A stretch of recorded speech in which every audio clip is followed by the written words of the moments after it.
It's a very general and simple chapter.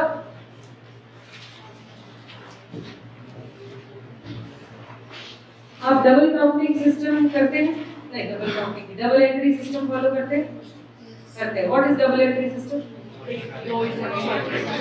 एक ही item के दो इफेक्ट शो किए जाते हैं, debit and credit both, if I am not mistaken. तो ह्यूमैनिटी से अभी है इस टाइम कोई है? ठीक है बेटा, डबल एंट्री सिस्टम को कहते हैं, ये आइटम लिखी, यहाँ डेबिट लिखा, यहाँ क्रेडिट, या वाइस वर्सा। हमने इस आइटम का अगर डेबिट होना है तो डेबिट किया, क्रेडिट होना है तो क्रेडिट किया। What is debit and credit? तो डेबिट किया, क्रेडिट किया। हाँ, व्हाट इज डेबिट? आपके यहाँ इस चैप्टर के लिए, सभी के लिए, कॉमर्स वालों, all inflows will be credited और debited? Debited. All inflows will be debited. हाँ जी, मेरे तरुण वाले तरुण को लिखते जरा ना, पता ही ऑल इनफ्लोज और ऑल इनफ्लोज आर क्रेडिटेड। मतलब अगर मेरे पास पैसा आ रहा है, it's a good thing are recorded in credit. All inflows are going to be credited, all outflows are going to be debited. So what do I mean by inflows and outflows? BOP deals with what? The name is balance of payment. ये country का account है, ये country बनाती है, country का account है BOP। इसमें हम क्या रिकॉर्ड करते हैं? इसमें हम रिकॉर्ड करते हैं receipts of foreign exchange and payments of foreign exchange. Okay, now what am I trying to say? All receipts means पैसा आया, आ रहा है, foreign exchange की जा रहा है, all inflows to be credited. अगर आपके किसी भी component की वजह से, मैं components डिस्कस करती हूँ, अगर आपके किसी भी component की वजह से पैसा आ रहा है, कौन सा पैसा? foreign exchange only, that will be recorded in the head of credit side. और अगर आपके किसी भी कंपोनेंट की वजह से पैसा फॉरेन एक्सचेंज जा रही है, that will be recorded in debit side. इसे बोलते हैं डबल एंट्री सिस्टम। ओके है जी, यही बोलते हैं। और all inflows to be and all outflows to be debited. मैंने थोड़ा अकाउंट्स नहीं पता, वैसे वो भी यही होता है, लेकिन हम ये फॉलो करते हैं। मैं स्टार्ट करूं। अब balance of payment. Balance of payment के मेजरली दो अकाउंट हैं, करंट अकाउंट, कैपिटल अकाउंट। अब मुझे एक चीज बताओ, ऐसा ही कुछ रिसीट एंड पेमेंट हम बात कर रहे थे बजट में, हाउ डू वी डिफरेंशिएट वो रिसीट वो पेमेंट वो, वहां भी कुछ कैपिटल नाम लिख रहे थे, वही कंफ्यूजन है, क्या करेंगे, कैसे याद रखें, हाउ इट इज डिफरेंट? चलो वो गवर्नमेंट नहीं करती, और डिफरेंस पेमेंट रिसीट कैसे याद रखोगे? वहां कौन सी पेमेंट कौन सी रिसीट्स की बात कर रहे हो? With in the country tax collection किसको करनी है? लंदन को। तो बजट में जो भी एक्टिविटी है that is happening within the country, you are collecting taxes from own residence, you are spending money on own residence. इसका मतलब ध्यान से सुन लो, नहीं तो पेपर में यही खिचड़ी बन जाती है। इसका मतलब वहां सारी चीजें रुपीस में रिकॉर्ड कर रहे हो, यहाँ सारी चीजें फॉरेन एक्सचेंज में कर रहे हो। इसका मतलब वहां पर you are talking about transactions between the people in the local country, but यहाँ बात कर रहे हो transactions between the resident of one country and the resident of other countries. बात आई समझ में? श्योर? बीओपी सुनते ही दिमाग में आना फॉरेन एक्सचेंज, फॉरेन एक्सचेंज का आना एंड फॉरेन एक्सचेंज का जाना। कोई confusion? Okay, I am starting with current account. Capital word always deals with assets and liabilities, right? Current account के देयर आर 4 कंपोनेंट्स। नोट्स में कहा है बाद में, ये पूरा का पूरा टेबल बाद में बनाएंगे, साथ साथ नहीं, समझ लेते हैं। इसमें 4 हेड्स हैं, visible items, invisible items, unilateral transverse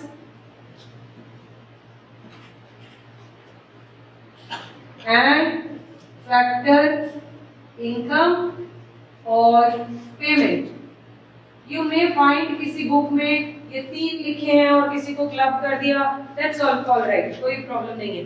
okay, now we are starting with the first one. Visible items कौन सी होती हैं? which are visible, which can be seen and touched. So goods. What are invisible?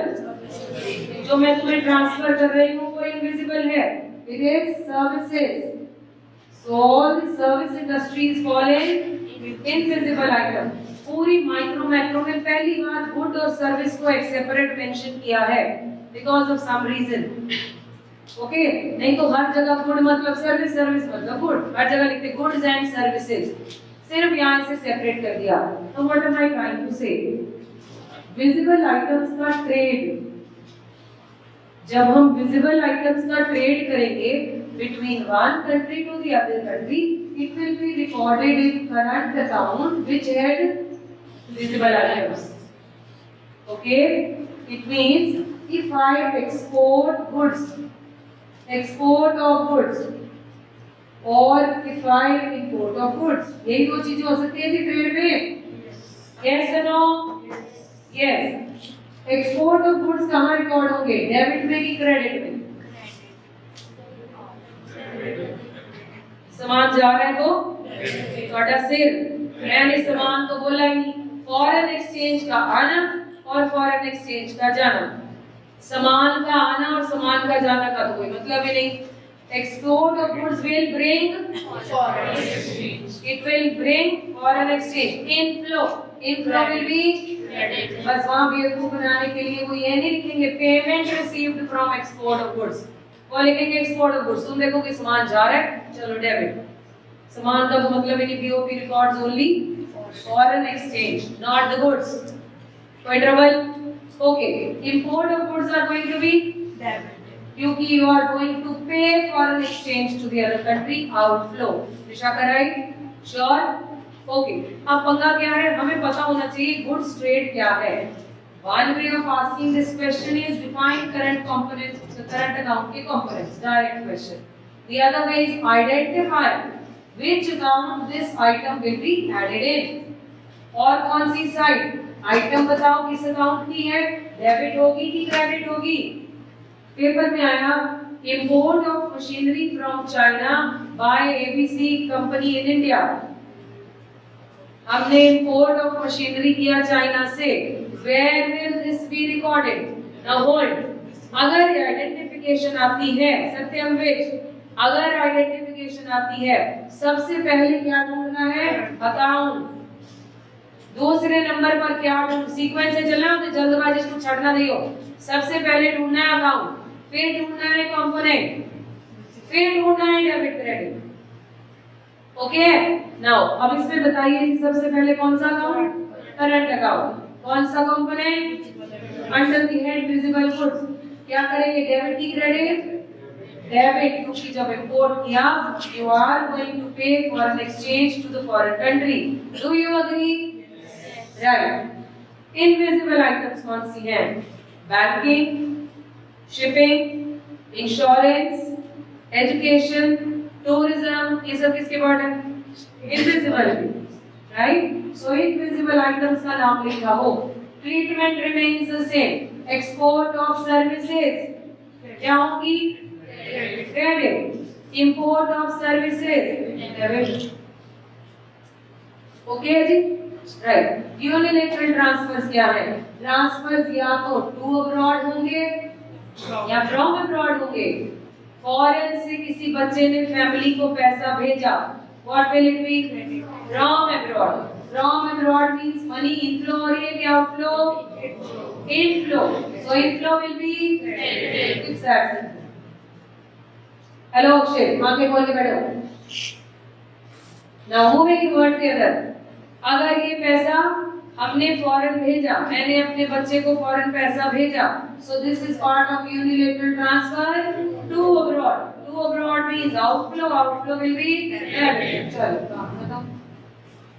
अब आते हैं factor income. कौन सी होती है फैक्टर इनकम? सेम ही होती है, रेंट, इंटरेस्ट, रॉयल्टी वेजेस ले लो चलो बेटा, एंड प्रॉफिट।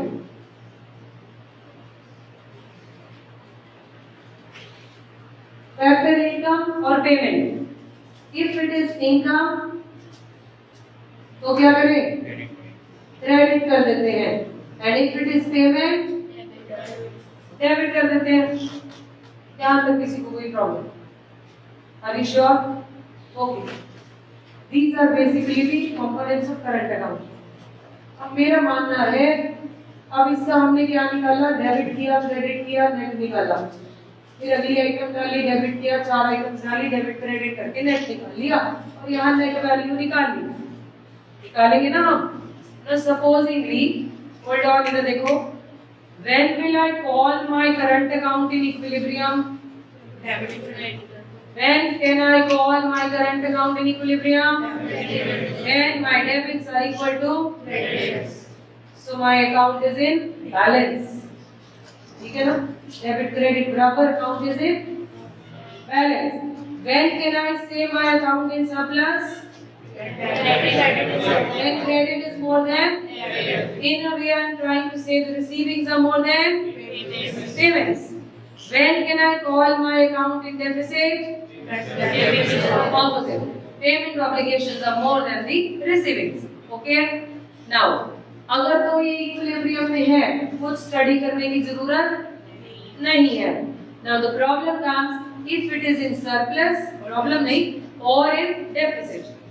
Supposingly मेरी इनकम ज्यादा हो गई, that my expenditure, तो मैं आइडिया लेती हूँ कि मेरा करंट अकाउंट 50,000 से सरप्लस हो गया, 50,000 से बढ़ गया। अब मैं, जब मेरे पास एक्स्ट्रा पैसा पड़ा होगा, what do you do? आप या तो उसे कहीं लैंड कर सकते हैं, you have many options. It means what am I trying to say? अगर तो ये वाला अकाउंट बैलेंस में है, शायद मुझे इस अकाउंट की जरूरत ही नहीं पड़ती। इस अकाउंट का वर्क कब होता है? Either this account is in surplus or in deficit. Okay? Now, इस अकाउंट के कंपोनेंट्स क्या हैं? These are 3. Right? Before I start this, let's read from the notes so that हम बराबर आ जाए। Page 12.1. What do you mean by balance of payment? Balance of payment is an accounting statement. Accounting statement purposely बोला because we are maintaining account that provides a systematic record of all the economic transactions. When I say economic transactions means monetary transactions. I am not recording goods and services. What am I recording? Money, foreign exchange. Between what? Resident of one country and the rest of the world. Okay हो गया? Right. कब करना है? Given period of time में होना है। क्या क्या components है जी बोलो तो? Number 1 it is accounting statement. Number 2 what do we record? Economic transactions. Number 3 between whom? Resident of our country with rest. Number 4 given period of time. Right. What is the structure of BOP? I said it is depending on double entry system. नीचे लिखा credit side में क्या रखोगे? Inflows. Debit side में क्या रखने वाले हो? आउटफ्लोज। नीचे accounting sense, economic sense hold कर दो। आगे चलो, अभी बात करते हैं accounting sense. Explain the components of BOP. There are 2 components, current account and capital account. यहाँ करंट अकाउंट का मीनिंग मैं देना भूल गई थी, इसलिए मैंने सिर्फ 12.4 पेज पर दे दिया। देखिए जरा, यहाँ देना मिस हो गया, इसलिए हमने उसे आगे दे दिया। 12.4 पेज नजर आ गया? On the top meaning of current account थोड़ा गंदा मंदा से लिखा है। It refers to an account which records all the transactions relating to export and import of goods and services, unilateral transactions, or you can write factor payments during given period of time. Meaning आसान है जी। Actually हमने meaning में क्या include किया? The name of the components. ठीक है? Okay, अभी पीछे आ जाओ वापस, components पर आ जाओ। Components of current account. Number 1 visible items. These includes all types of physical goods which are tangible in nature, which are exported and imported. The movement of such items is open and can be verified by custom officials. Can services be verified by custom officials? नहीं, तो goods के case में लिखा tangible है. जब भी आप यहाँ से फॉरेन जाएं, you have to undergo custom. Whenever you come back from there, you have to undergo custom. So इसलिए mention कर दिया. Payment of imports are written on which side? Debit and receipt on credit. तो समझ आएगा? आपके बोल बैठ हो गया. By God. जा भाई, इतनी बड़ी सुस्ती. जल्दी कर तू देखे मुझे नहीं आ रही है. Invisible items. Invisible items of trade refers to all types of services like shipping, banking, insurance, which are given and received. These are called invisible items and they cannot be seen and touched. Payment कहाँ होगी? Debit में and receipts ना होंगे credit में.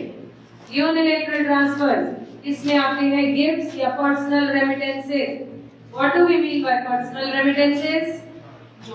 जो वहाँ uncle ने पैसे यहाँ भेजे, personal help, right? And other one-way transactions. Nothing has to be paid in return at present or in future. ये क्यों लिखा? Unilateral का मतलब क्या होता है? बस हमने ही किया, बदले में अंकल ने कुछ नहीं करना. So that is why.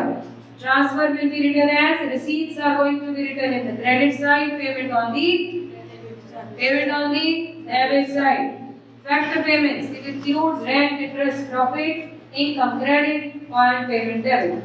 नीचे मैंने ये अकाउंट आपके रेफरेंस के लिए दिया है, याद रखने के लिए नहीं. याद नहीं करना है, ये आपको सिर्फ बताने के लिए कि इसकी शक्ल कैसी दिखती है. तो अगर आप देखें आइटम्स में मैंने चारों की चारों आइटम्स रिकॉर्ड कर दी. देखिए आपको कोई दिख गया? ओके. फिर इनफ्लोज नोट किए, आउटफ्लोज नोट किए, नेट निकाल लिया. अब मेरा नेट करंट बैलेंस आ गया. अब आइए अगले पेज पर. अब इसको रख दिया. अब हम बात करेंगे किसकी? Capital account.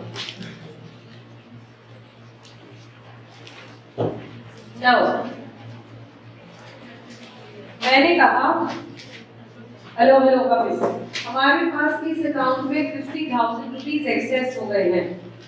Now I need to absorb और you can say I need to invest somewhere. Maybe जब मेरे पास इनकम थोड़ी ज्यादा हो, आई गेट एन आइडिया क्या कर सकते हैं. 3 चीजें हो सकती हैं. The first heading is borrowings और lending. So if I have surplus, what will I do? Borrow की lend. I will lend. Lending means पैसा आता है कि जाता है? Lending को क्रेडिट करेंगे कि debit? All outflows are debited. अब इमोशनली पंगा होगा. ठीक है, हम कहेंगे भाई तुम्हारा पैसा बाहर चला गया, वापस आ जाएगा. तो ये इमोशनल एस्पेक्ट. नो जी no. BOP records only transactions between two countries. या आया ना गया, इससे ज्यादा इमोशन का कोई मतलब नहीं. If you've lended abroad, what does this mean? Minus हो गया भाई, चला गया. डेबिट का मतलब मैंने 50,000 से माइनस किया, वहाँ 50,000 प्लस थे या माइनस नलिफाइज द इफेक्ट. अब डबल एंट्री सिस्टम होता क्या है? डबल एंट्री में हमेशा बैलेंस आता है, दोनों बैलेंस होते हैं. Am I right? That is always balanced. Okay. So यहाँ भी इन दोनों का मोटी बात है, करंट और कैपिटल को मिला के बीओपी बैलेंस होगा, 0 आना चाहिए. BOP should always be in balance. Balance मतलब answer this side is equal to, बराबर करनी है. If this side is more, this should be negative. If this side is negative, this should be more, but answer should be balance. Balance मतलब BOP will always be 0. Okay. लेकिन ये भी आपको paper में hold कर दिया, मैंने component hold किया. मैंने पूछा क्या करंट और कैपिटल अकाउंट क्या is BOP always balance? We say there are 2 perspectives in accounting sense.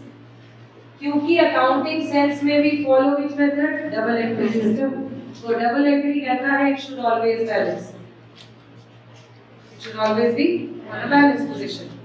ठीक ठीक है। सो डबल एंट्री के हिसाब से देखें तो अकाउंटिंग सेंस में ये हमेशा हमेशा क्या होना चाहिए, ये बैलेंस होना चाहिए। बट इन रियल लाइफ में बीओपी बैलेंस में है, हर कंट्री का डेफिसिट में है। So in economic sense anything can happen. जैसे जनरल रूल रहते हैं, तुम्हारी जो बैलेंस शीट बनाते हो उसमें तुम्हें परमिटेड है अगर कुछ पंगा पुंगा हो उसमें सस्पेंस अकाउंट में डालो। काटवा तो नहीं डालते सस्पेंस, मैच करती है मैच करने के लिए तो सस्पेंस होता है, ट्रायल बैलेंस में सस्पेंस होता है। क्या बात है, उससे बैलेंस शीट से बात से भाई उसको खत्म कर दो। प्लस 2 में अलाउड नहीं है।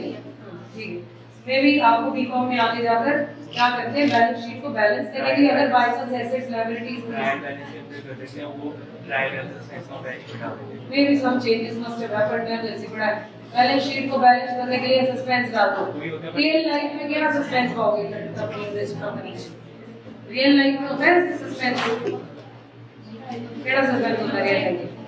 क्या कुछ नहीं होता ऐसा, पूछो अपने पेरेंट्स से उनके ट्रायल बैलेंस में कितने सस्पेंस है, क्या होता है?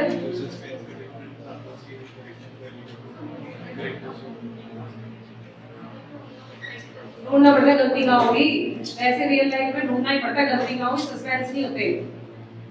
समझ गए? ये तो आपने बैलेंस करना होता है, इसलिए हम क्या कर देते हैं, हम उसमें कोई आइडिया लगा देते हैं कि सस्पेंस में ऐसे कर दो। ठीक है, I am generally giving an example.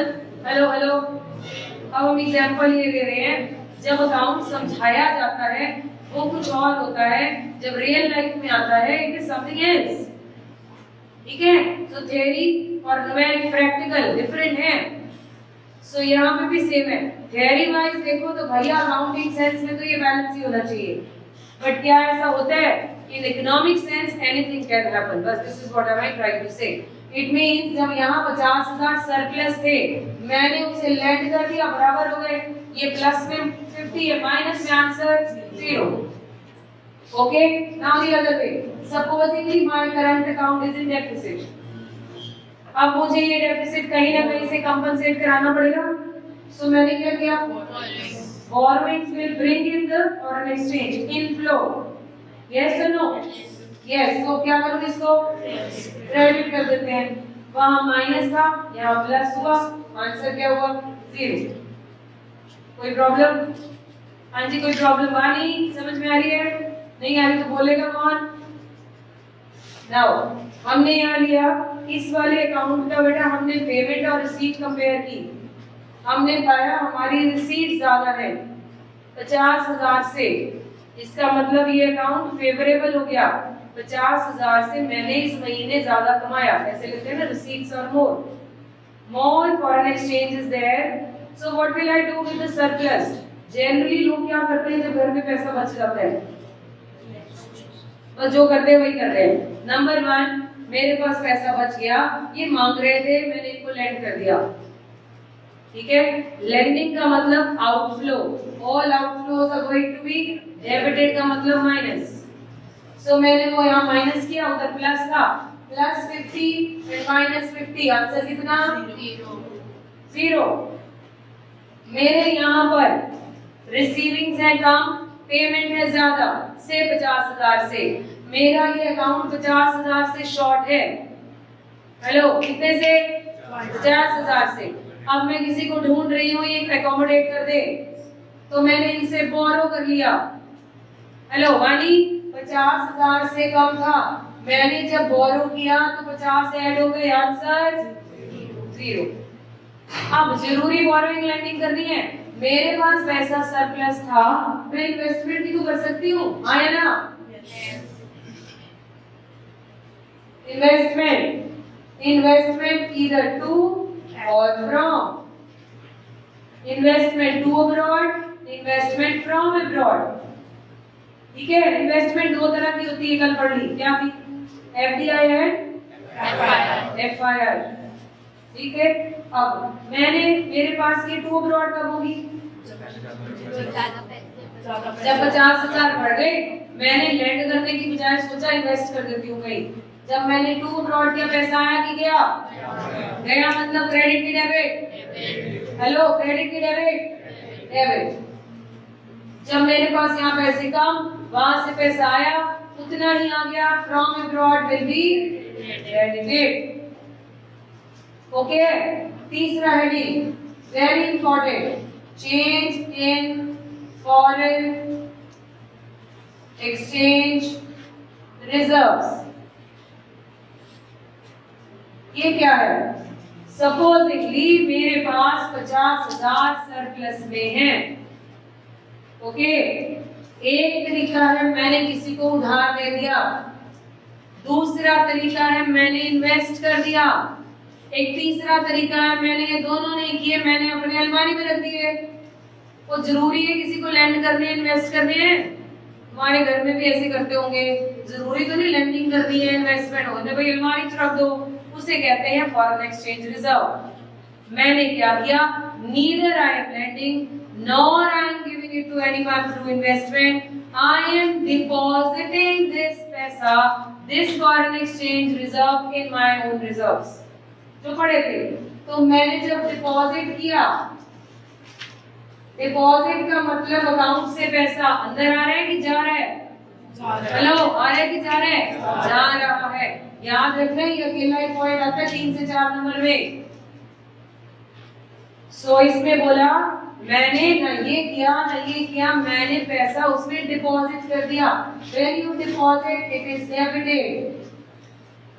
Outflow the other way, मेरे पास कम पड़ रहे थे 50,000। बच्चे समझ आ रही, सबको जाग रहे हो ना? नाउ मेरे पास 50,000 शॉर्ट थे। एक तरीका उधार मांग लो, दूसरा तरीका इन्वेस्टमेंट पे डिपेंड करो, तीसरा तरीका अलमारी खोलो तो निकाल लो।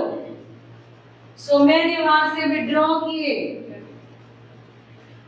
जब मैंने विड्रॉ किए मतलब inflow, inflow will be credited.